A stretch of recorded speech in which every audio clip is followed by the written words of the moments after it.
Muito boa noite. Gostaria de mergulhar com vocês hoje, literalmente, num assunto fascinante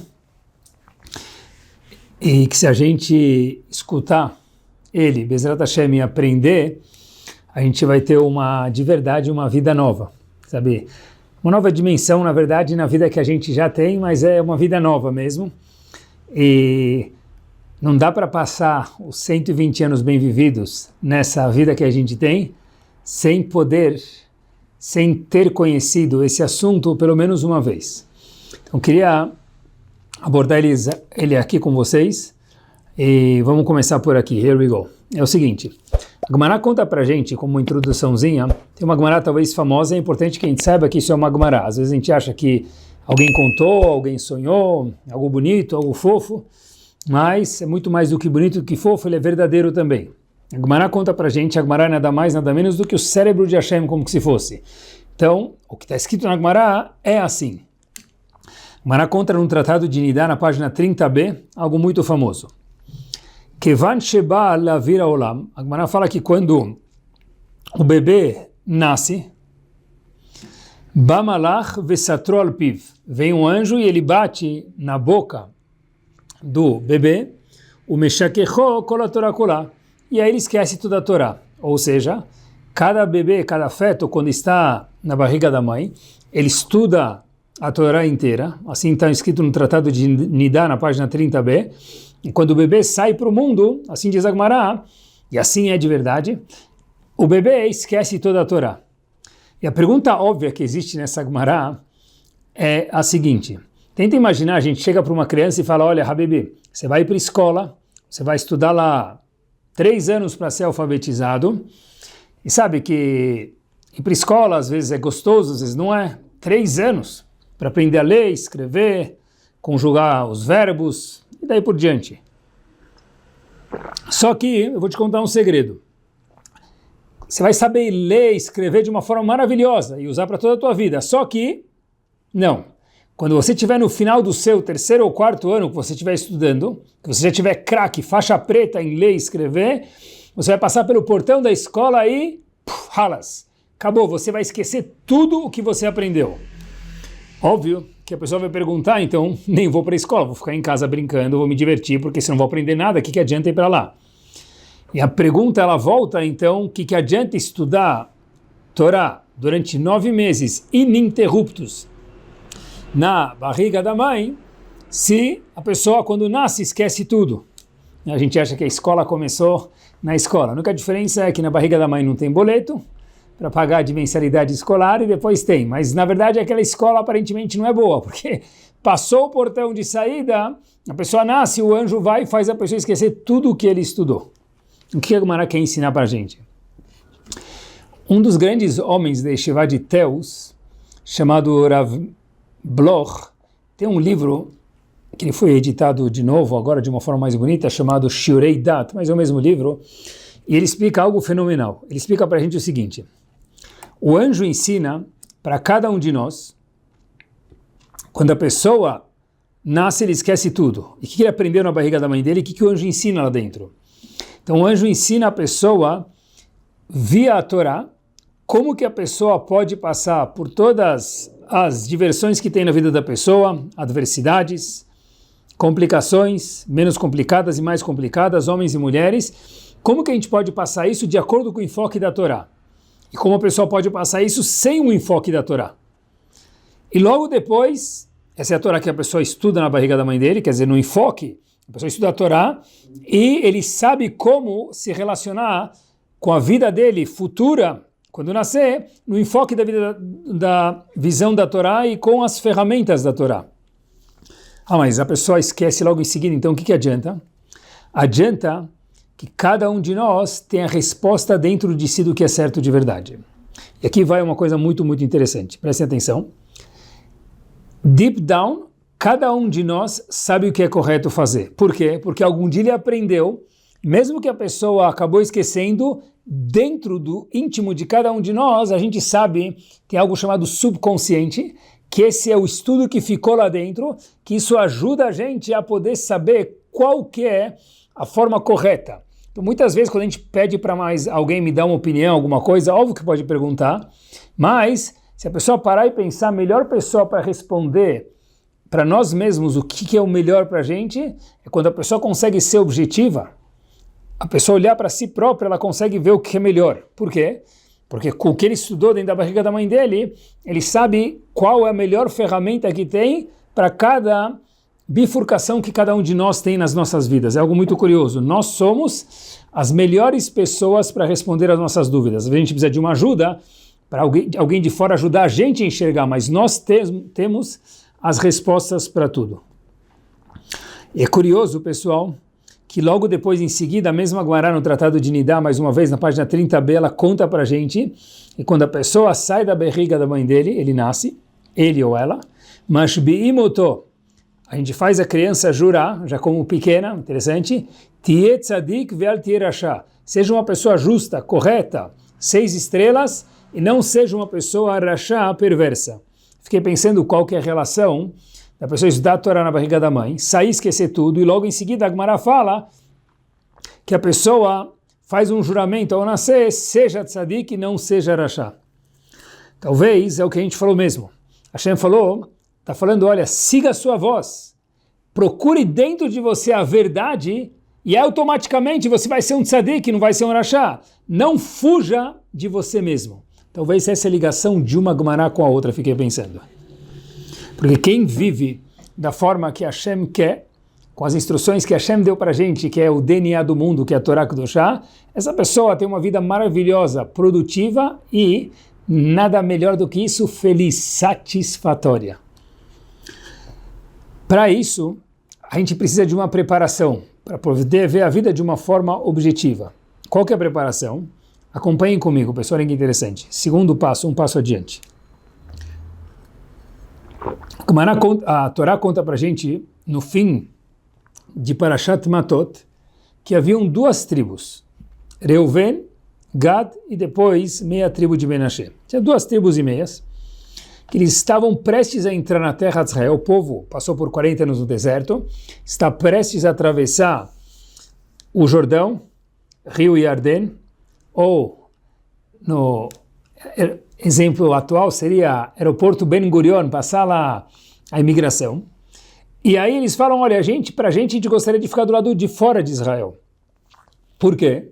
Está escrito na Torá, a gente tem muito rebanho, essas 2 tribos falaram, nós temos muito rebanho, e o pasto aqui é maravilhoso, é reto, é gostoso, ele é grande, para a gente seria mais satisfatório ficar fora.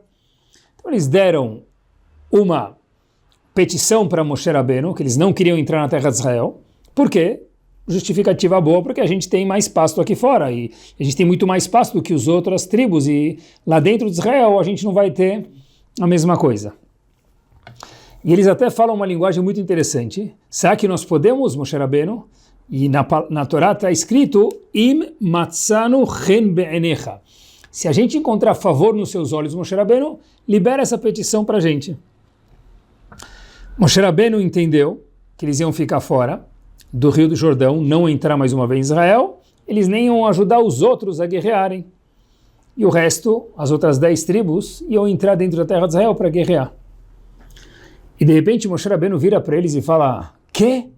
Vocês estão repetindo o mesmo erro dos espiões, os Meraglim fizeram. Por isso, o que aconteceu? Hashem ficou furioso, está escrito na Torá, mais uma vez, Vaicharaf Hashem bayomahu. Lembrem-se que naquele dia que os espiões foram e voltaram com um report ruim da terra de Israel, Hashem ficou furioso. E por isso ficaram 40 anos no deserto e muitos morreram no deserto por causa dessa atitude. E de repente Moshe Rabbeinu de novo diz, Vaicharaf Hashem beIsrael. Hashem ficou furioso pela segunda vez, ele responde para a tribo de Gad e Reuven, com o povo Yehudi. E deixou eles 40 anos no deserto. E aí Moshe Rabbeinu falou, é isso que vocês querem? E as 2 tribos falaram, mas a gente só pediu para ficar do lado de fora. Claro, a gente pode guerrear com os demais, ajudar eles a conquistar a terra. Depois, se todo mundo estiver bem, a gente sai e fica fora de Israel, do Rio Jordão, onde para nós é melhor essa terra por causa, mais uma vez, do nosso rebanho. Rashi Assim explica o Passuco, e assim está escrito na Torá Kedoshá. Uma dúvida que eu fiquei, pessoal, que eu queria compartilhar com vocês, é o seguinte: Moshe Rabbeinu logo em seguida vira para Aharon e Eliezer, para Yoshua, melhor dizendo, desculpem, Eliezer, e diz para eles, olha, essas duas tribos vão ter que entrar com todo mundo, acompanhem, e depois que todo mundo conquistar, eles podem sair. Senão, eles são pessoas que estão falhando com a promessa deles. A dúvida que eu fiquei depois de ler esse trecho, eu queria compartilhar com vocês, é a seguinte: por que esse diálogo tão áspero de Moshe Rabbeinu com as duas tribos? Na verdade, Moshe Rabbeinu, quando as duas tribos vieram falar Imatzanu Chem Benecha, Moshe Rabbeinu, se você concordar com a gente, assim está escrito na Torá, de forma muito delicada, a gente quer ficar do lado de fora, até do Jordão, a gente não quer entrar em Israel, porque para nós, assim que eles falaram, está escrito na Torá, o pasto é melhor, nós temos mais rebanho. Moshe Rabbeinu devia, aparentemente, né, só para a gente poder aprender aqui, chegar para eles e falar o quê? Calma, vocês nem querem ajudar o povo a entrar? Eles iam falar, não, a gente nunca pensou nisso, a gente vai ajudar o povo a entrar, depois que eles conquistarem, a gente batalha junto pela terra de Israel, a gente volta e mora aqui. Por que Moshe Rabbeinu logo lembrou dos Meraglim, falou que Hashem ficou bravo, que eles estão repetindo o mesmo erro, vão desincentivar o povo? Por que ele não deu a chance deles falarem, um minuto, a gente quer entrar, guerrear com todo mundo, depois ficar aqui? Foi a única coisa que eles pediram. Por que Moshe Rabbeinu caiu de forma tão ferrenha em cima deles? Eu não vi isso escrito, mas queria talvez sugerir uma resposta, que aqui tem uma coisa muito curiosa, pessoal. Quando a gente olha para a Torá, eu sempre penso que a gente tem que olhar para a Torá não para aquele passuco, para aquela época, para aquele momento, para o cenário no macro. A gente está falando de um grande homem, muito mais do que grande, gigante, o maior dos profetas, Moshe Rabbeinu no caso, que estava liderando um povo durante 40 anos no deserto, que deu a vida inteira para esse povo, vida, dia, noite, emoções, saúde, deu tudo para eles. Tfilot, e de repente Moshe Rabbeinu, durante esses 40 anos no deserto, queridos, acompanhem e lembrem, eles passaram pelos Meraglim, espiões, passaram pelo man, começaram a reclamar do man, daquele pão que caía, e de repente quando caiu o pão eles falam, nós queremos agora carne, e quando cai a carne eles querem pão de volta, e de repente de novo aparece um tal de Korah que veio se rebelar contra Moshe Rabbeinu, e depois acaba a água e o povo vem reclamar que está sem água. Então foi um show de calouros, de reclamações, interminável. Quando de repente, finalmente o povo está prestes a entrar na terra de Israel, Moshe Rabbeinu não ia entrar, eles vêm com um pedido para Moshe Rabbeinu.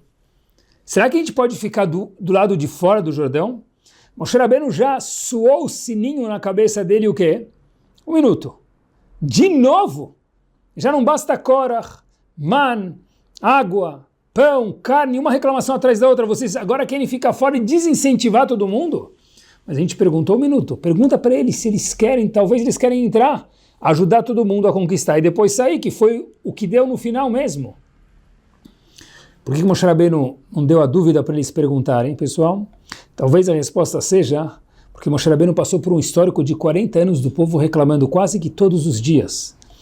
Então quando o povo foi dialogar com eles, com Moshe Rabbeinu fazendo um pedido de exceção de ficar fora do rio Jordão, fora da terra de Israel, Moshe Rabbeinu falou, lá vem mais uma.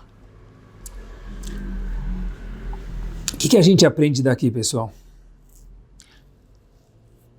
O ensinamento para cada um de nós aqui, ele é algo gigante, bombástico, algo power, demais. É o seguinte, nós olhamos para uma situação conforme o nosso ponto de largada. Óbvio que a gente está falando de Moshe Rabbeinu. Moshe Rabbeinu era um homem gigante, de novo, o maior dos profetas, mas a Torá aponta algumas coisas que são muito pequenas para que a gente possa elucidar, entre aspas, esse erro muito, muito delicado de um grande homem gigante, e a gente possa aprender. Então a Torá conta para a gente aqui que na verdade talvez não foi nenhum erro, porque a Torá não fala que Moshe Rabbeinu errou aqui, mas Moshe Rabbeinu passou por uma predisposição de um monte de fatos do povo reclamando 40 anos no deserto. Quando eles vêm fazer uma petição agora, essas duas tribos, ao entrar em Israel, nós queremos ficar fora, Moshe Rabbeinu já entendeu, falou, opa, peraí, eles nem querem guerrear, mas por que ele pensou isso e não perguntou? Porque um show de calouros de eventos de reclamação, um atrás do outro, como a gente mencionou até agora, fez com que Moshe Rabbeinu entendesse é mais um desses eventos. Moshe Rabbeinu ficou furioso. E o povo falou, não, a gente quer entrar mesmo. Aí Moshe Rabbeinu falou, um minuto, vocês querem entrar? Vamos fazer um juramento, fazer um contrato. Depois Moshe Rabbeinu aceitou. Porque a gente olha para uma situação, normalmente na vida, a Torá vem ensinar para a gente algo power, conforme a perspectiva atual do que a gente veio vivendo. O que isso quer dizer? Olhem que curioso. Talvez se a gente fosse dar o nosso, entre aspas, Rashi, comentário na situação, seria o seguinte. Cada pessoa vê a situação conforme ela é, ele ou ela é. Moshe Rabbeinu, mais uma vez, no exemplo anteriormente citado, passou por todos esses fatos.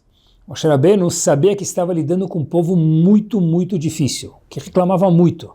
Talvez por muitas razões, de ter saído, nômade daí por diante, mas reclamava muito, era um fato. Então Moshe Rabbeinu já, olhando para ele, já sabia que tipo de povo que era, e qualquer coisa que vinha, já vinha nesse enfoque. A situação, na verdade, ela é vista conforme nós passamos por outras situações na vida e quanto, vamos adicionar aqui, a pessoa é saudável ou deixa de ser saudável e enxerga a situação. Eu vi uma vez uma explicação muito bonita naquele famoso passo que eu costumo dizer que todo mundo conhece, até porteiro de Genópolis conhece, Ve'ahavta lereacha kamocha. Pessoal, olhem que explicação gênia. Ame o próximo como a ti mesmo. Essa tradução, Ve'ahavta lereacha kamocha. Esse passo que está na Torá, e Rabbi Akiva diz que ele sintetiza a Torá inteira. A explicação que eu vi uma vez é Ve'ahavta lereacha kamocha. O que quer dizer isso? Ame o próximo, vírgula, kamocha. O que quer dizer kamocha, pessoal? Conforme nós somos.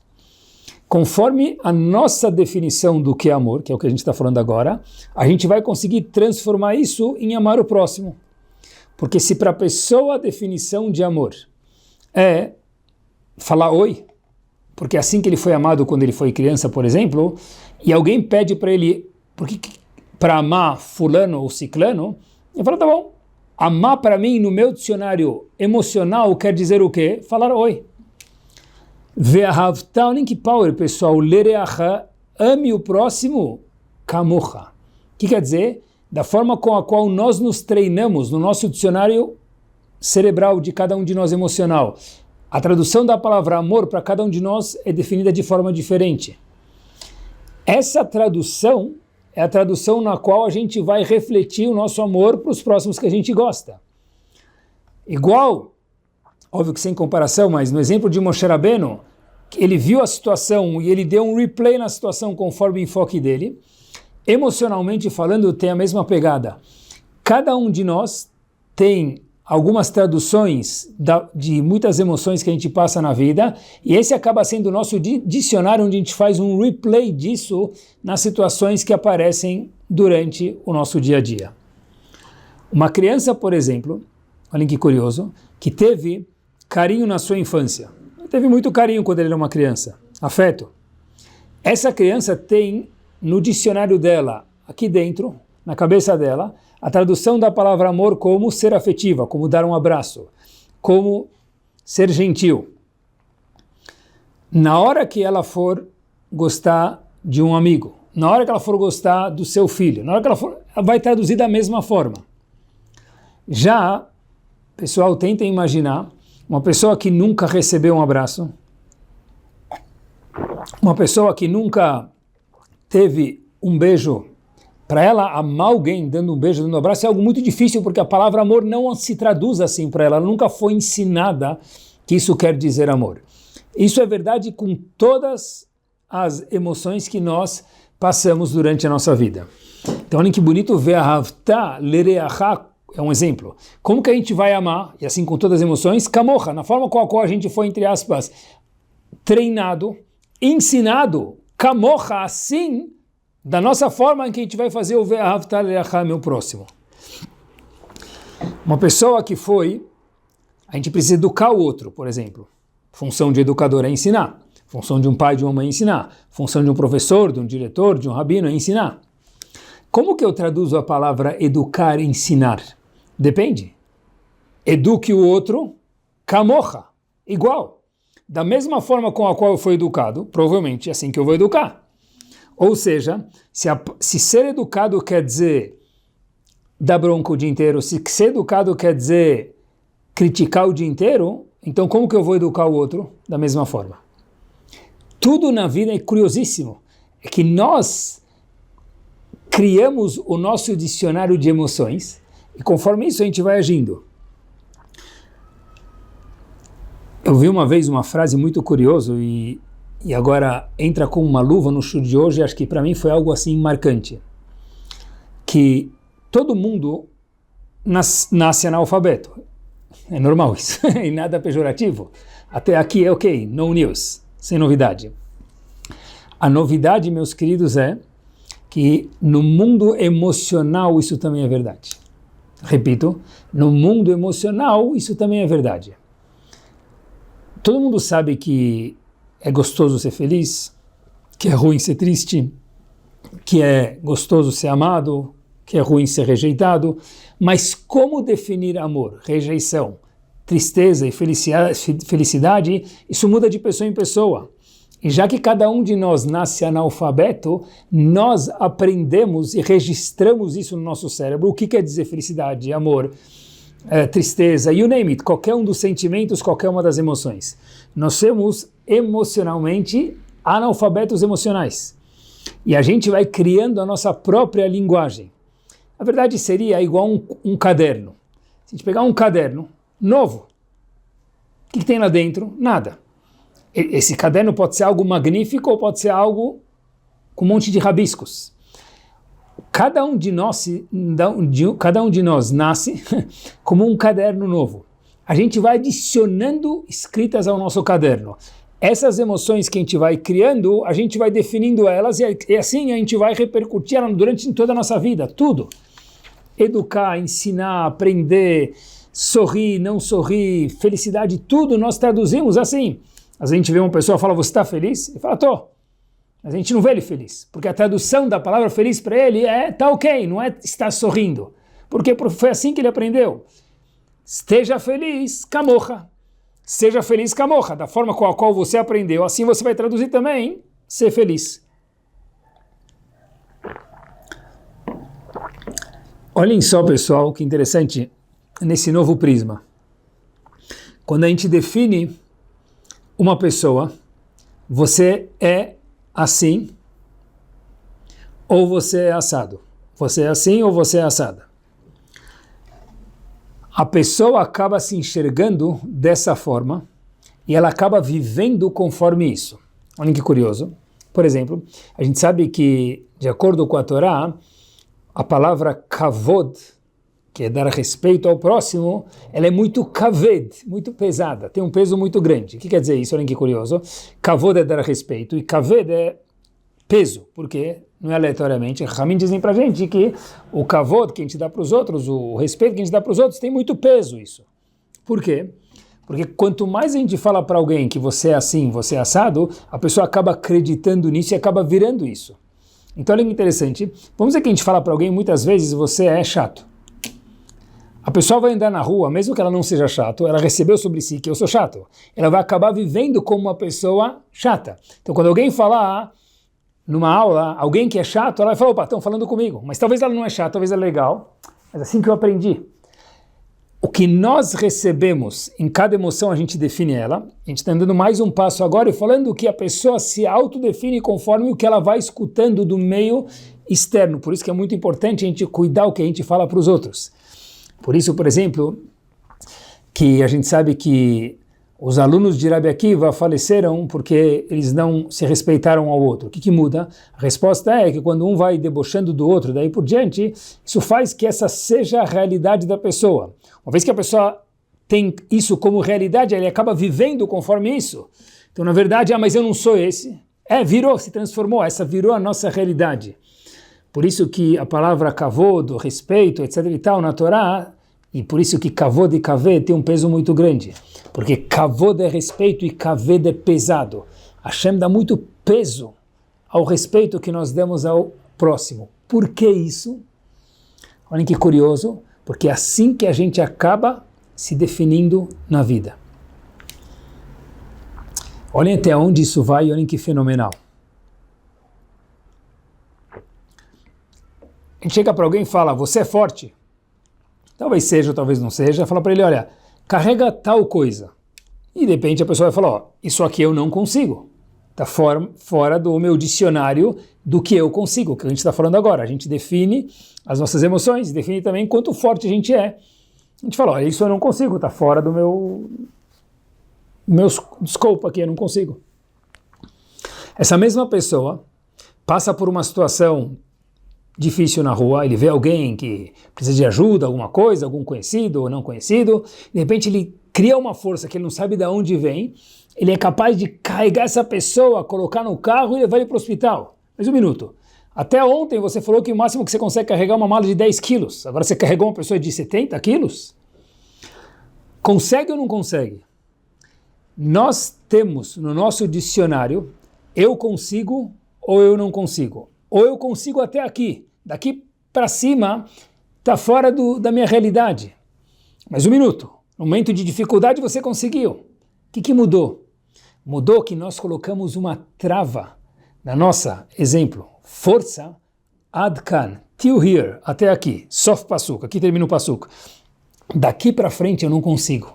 Mas Habibi, você próprio conseguiu na hora que você estava fugindo do incêndio, na hora que você foi ajudar alguém, na hora... Ah, é verdade. Peraí, então você consegue ou não consegue? Deve ser que eu consigo. Se a gente for olhar para as Olimpíadas, é algo curiosíssimo.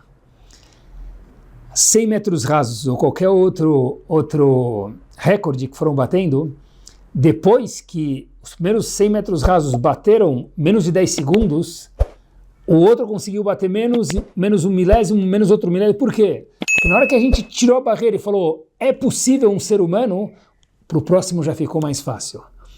Nós definimos as nossas limitações ou as nossas ilimitações. Eu lembro até quando eu morava em Miami, tem um jornal muito famoso chamado Miami Herald. É o jornal da Flórida. E lá uma vez saiu que tem um pântano famoso nos Estados Unidos, na Flórida, melhor dizendo, um lugar muito bonito de se visitar. Tem até um passeio turístico lá que eles pegam um barco aéreo, assim, um avento, tipo um anfíbio, ele passa em cima e a gente vê os jacarés dos lados, algo assim muito curioso, muito bonito, chamado Everglades. E uma vez, num desses barcos de passeio, tinha uma mãe com uma criança e a criança caiu no lago, naquele pântano. E a gente só vê olhos de jacarés quando vai lá, é algo assim assustador. Quando a gente está no barco não, mas lá dentro deve ser algo assustador. A gente jogava um amendoinzinho assim, a gente via uns 10 jacarés que não estavam em lugar nenhum aparecer lá. Essa mãe pulou na água, arrancou o filho do jacaré e voltou para o barco. Eu lembro até hoje, essa matéria foi algo que me chamou a atenção. Se a gente perguntar para uma mãe, você tem essa força? Claro que não. Nenhum de nós, nem mãe, nem pai, nem mãe e pai junto. Na hora do vamos ver, todas as forças se concentram, a pessoa, puf, foi e conseguiu. Curiosíssimo.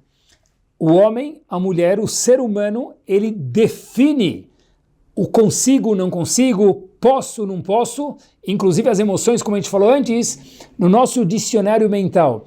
Por isso que uma infância saudável faz toda uma diferença na vida de uma pessoa. Por isso que tanto se fala de hinur, de educação. Por quê? Porque uma pessoa com uma educação saudável, uplifting, otimista, para frentex, mostrando o potencial bárbaro e possível que cada um de nós tem, olhando para o mundo, olhando para os recordes, olhando para tudo, a gente entende quanto capaz a gente é. E coitado, uma pessoa que vive com uma trava. Sabe que às vezes a gente vai andar de kart, às vezes brincar com as crianças, e a gente vê que o kart não passa das 20 por hora. A gente fala, esse kart é fraco. Ele fala, não, o kart chega até 60. A gente colocou uma trava para ele andar 20. Muitas vezes a gente consegue andar 60 km por hora. Existem travas que a gente vai colocando na nossa vida, isso limita quem nós temos o potencial de ser. Onde, na verdade, a gente tem um potencial muito, muito maior muitas vezes. Nós definimos a nossa realidade. Muitas vezes, a gente tem uma habilidade muito maior. Mas se a gente colocar trava, adkan, till here, até aqui que a gente consegue ir. Inclusive, na Halachá, a lei judaica tem algo também que funciona da mesma forma, muito curioso. Se a gente for olhar, queridos, uma vez perguntaram Tem muitos livros dessa pergunta parecida, mas eles perguntaram para o Rav Ovadia Yosef Zichron Libraha, uma pessoa longe de nós, está doente, ele está com alguma doença que ela é contagiosa. Então esse homem coloca tefilim todos os dias da vida dele e quer continuar colocando. Mas espera aí, tem um problema. Se ele colocar o tefilim, esse tefilim depois vai ter que ser queimado para a doença não passar para os outros. Então, e dentro do tefilim tem o nome de Hashem. Então aqui o momento agora não é de Alahá, mas tem um ponto. Rav Ovadia falou qual outra opção? Falou não contar para a pessoa, e ele coloca o tefilim, assim ele não vai saber que tem essa doença tão forte, o paciente não vai saber. Ou ele deixa de colocar, mas ele vai ficar sabendo.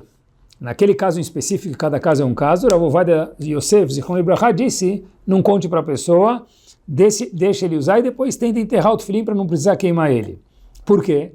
Porque ele disse que se a gente contar para a pessoa que ele está com a doença tão forte que nem pode colocar tefilim porque é tão contagioso, essa pessoa já não tem mais como ter cura. A cura dele ficou quase que 100% comprometida. Por quê?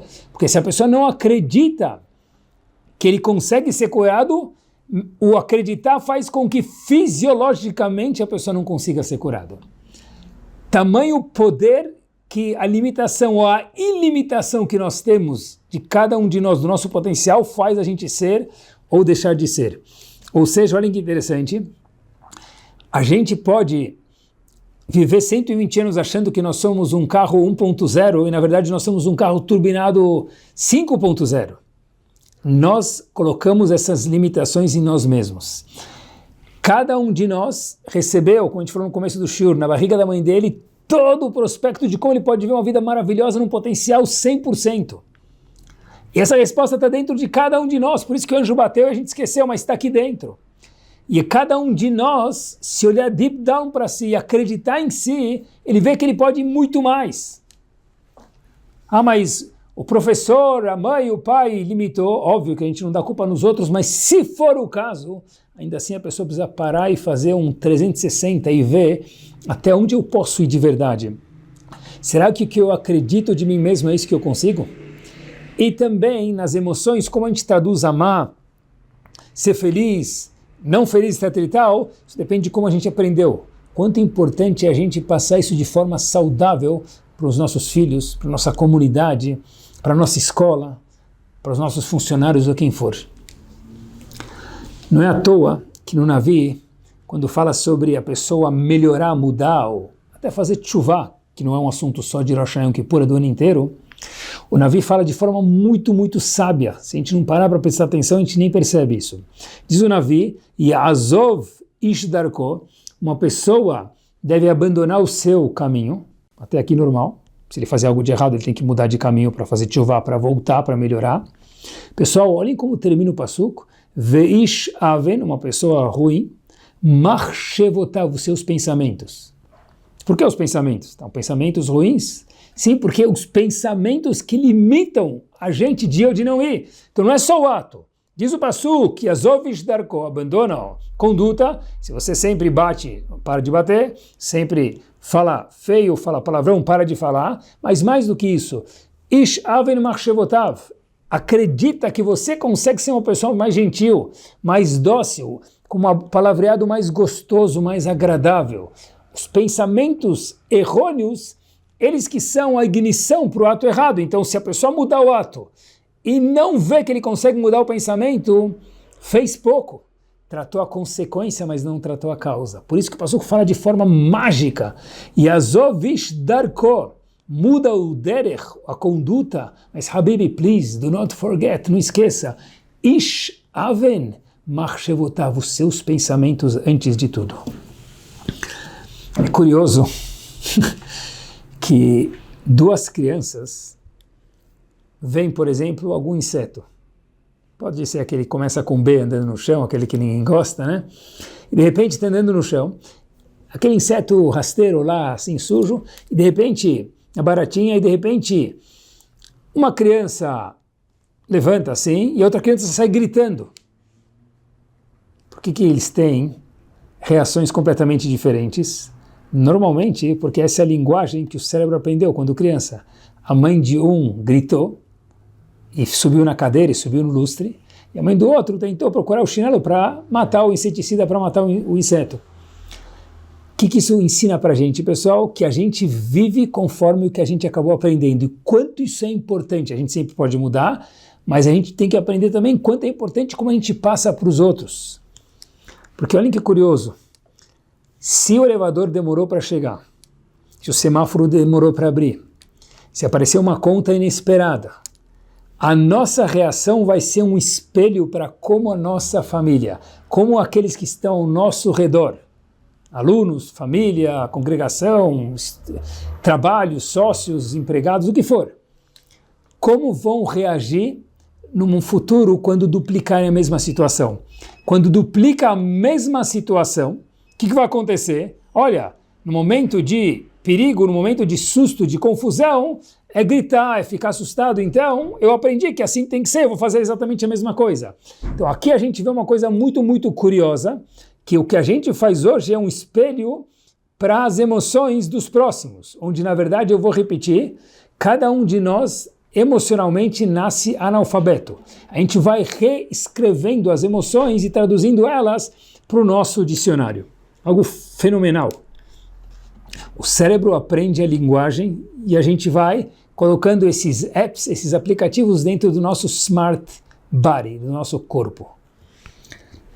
Olhem que giant, queridos. Na frase final do shiur, os meraglim, os espiões, chegam e falam para Hashem, Vatomru, eles falam para Hashem, Bessinat Hashem Mutanu. Isso aqui aparece no Sefer Dvarim, capítulo 1, passuco 27. Vatomru, Bessinat Hashem Mutanu. Hashem nos colocou nessa situação porque ele nos detesta. A gente vai numa terra de gigantes, está tendo um monte de enterros, quando os espiões foram investigar a terra de Israel antes de entrar. Rashi diz, pessoal, olhem que assustador, olhem que power, olhem que maravilhoso. Hashem ama vocês. Espera aí, então por que eles falaram Hashem nos detesta? Avalatem sonimoto, vocês detestam ele.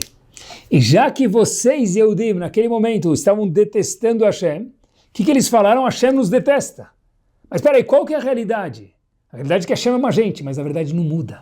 Porque uma vez que a gente escreve no nosso cérebro, ele não gosta de mim, uma vez que a gente escreve no nosso cérebro, ele não me curte, então para mim ele me detesta. Bessinat Hashem otanu, Hashem nos detesta. Mas diz Rashi, Hashem amava eles, e ama sempre, os Yehudim naquele momento específico. Não interessa. A gente colocou no nosso íntimo aqui, no nosso íntimo emocional, a gente escreveu Hashem, inimigo. Pronto, ele virou meu inimigo. Mas ele me ama, não interessa. Nós enxergamos a realidade conforme a gente escreve as instruções no nosso cérebro e assim fica o nosso caderninho cerebral de emoções. Algo fenomenal. Porque não muda a realidade, muda conforme quanto saudável a gente trabalha para ser. Por isso que é tão importante, pessoal, a pessoa ser uma pessoa saudável emocionalmente, ainda mais nos dias de hoje. A gente pode ver uma vida achando que está todo mundo perseguindo a gente, etc e tal, onde na verdade nada disso era verdade.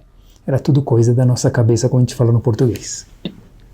Isso é verdade em relação a Hashem. Talvez Hashem ama a gente, mas ele não gosta de mim porque eu não tenho isso, porque... Não, peraí, ele me ama.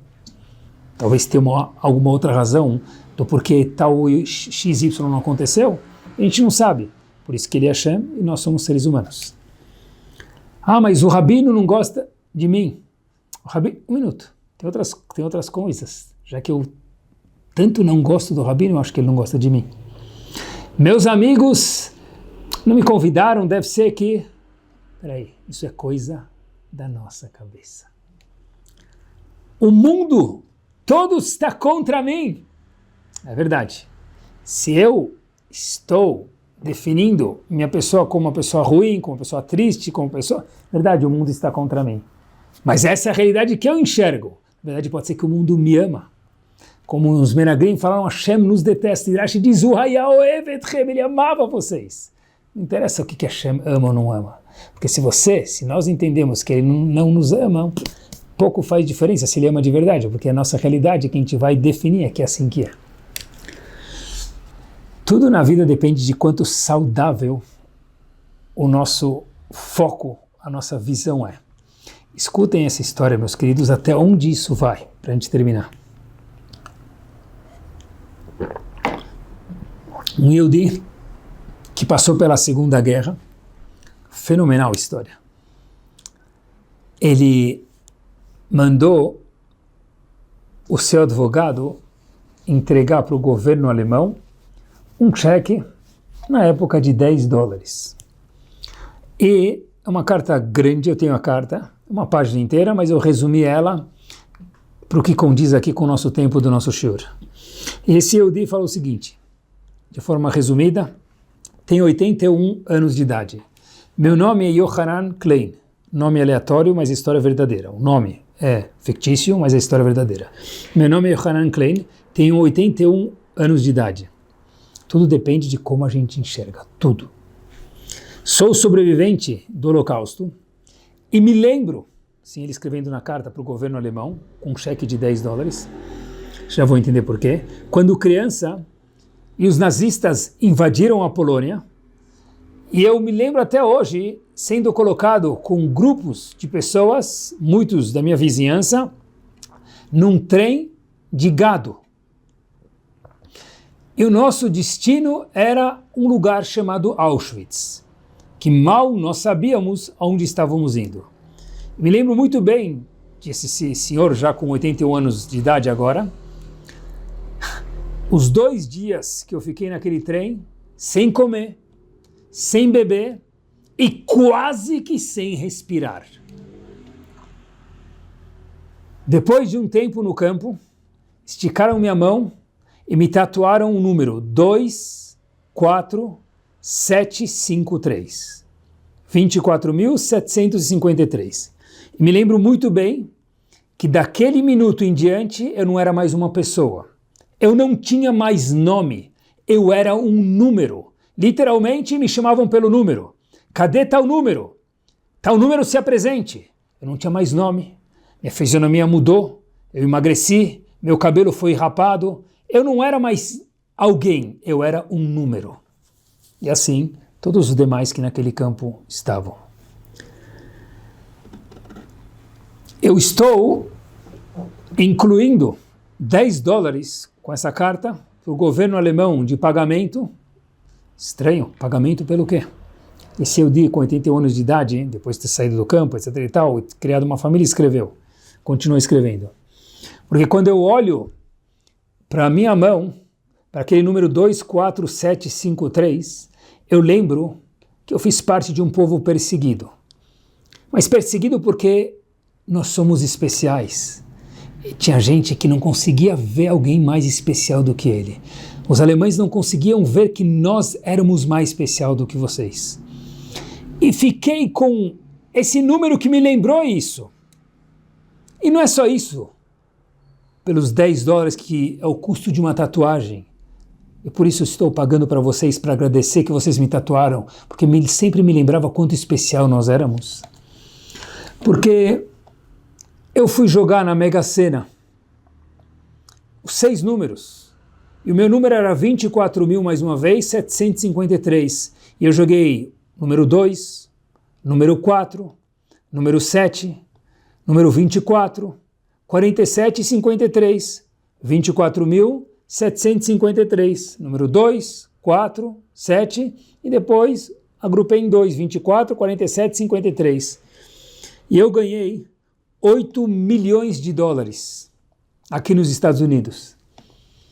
Eu queria falar para vocês que eu vou usar esse dinheiro para minha pessoa, porque eu preciso para minha família, mas em especial para o meu povo.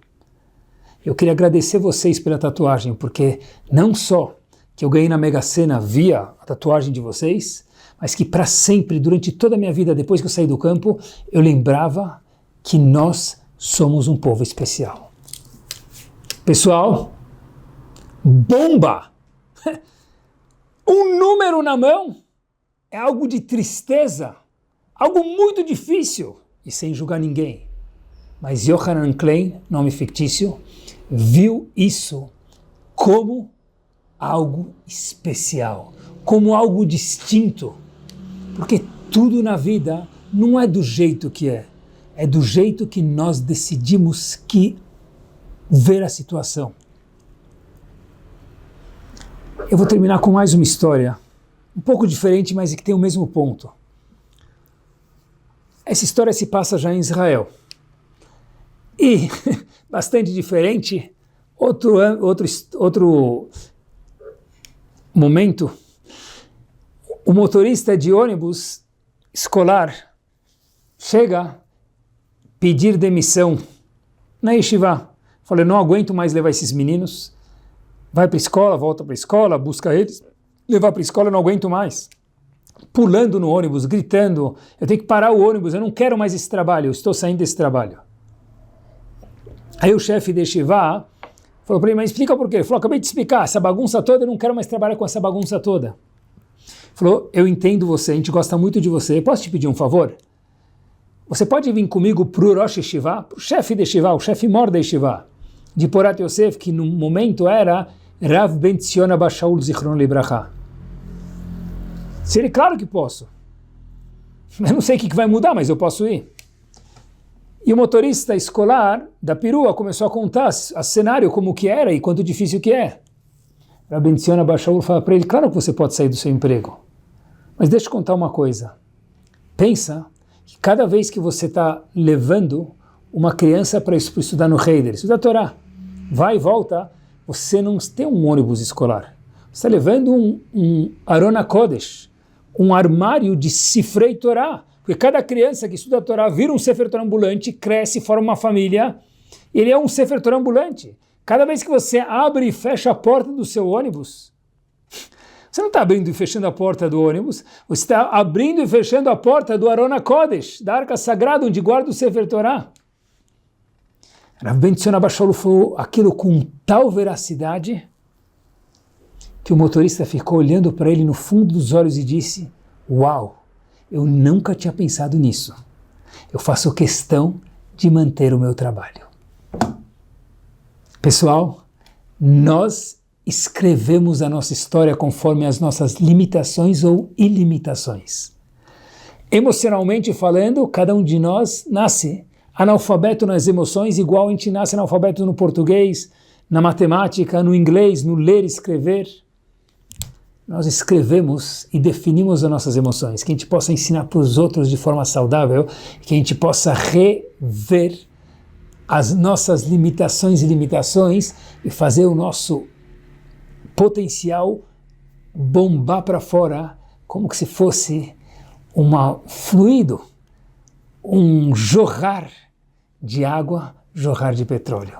Semana maravilhosa a todos. Não deixe de nos acompanhar pelo aplicativo Caraguila, no Spotify ou no YouTube. Quem aprende, cresce e vive cada dia melhor.